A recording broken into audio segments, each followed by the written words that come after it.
informations sont encore très fragmentaires. Il n'y a rien de très précis. Ce qu'il faut savoir, ce qu'on peut dire, c'est que d'abord, l'explosion a été vraiment ressentie, pas seulement dans tout Beyrouth, mais même dans les localités qui sont situées à la montagne. Et l'explosion a été cataclysmique, c'est le cas de le dire. Et à en juger par les dégâts aussi revêtent un caractère cataclysmique. Les dégâts sont excessivement importants dans un périmètre assez large autour du port de Beyrouth. Les silos de port de Beyrouth ont subi des dégâts monumentaux, et alors que c'est des silos qui sont construits en béton armé, le bâtiment est vraiment solide.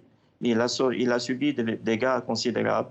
Ce qu'il faut dire aussi, c'est que les premières images qui ont été retransmises par la télévision montrent carrément un champignon de fumée.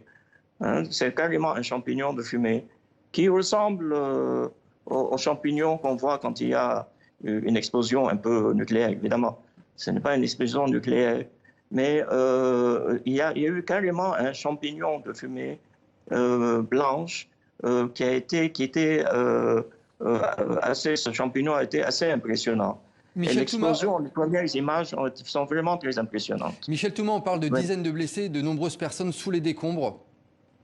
Il y a même plus, les premières informations font état de centaines de blessés dans le secteur du port.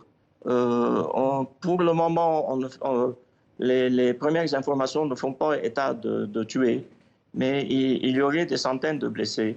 D'autant que les dégâts, qu'il y a de certaines habitations qui se sont effondrées et qui ont été détruites et très fortement endommagées dans un périmètre assez large autour du port de Beyrouth.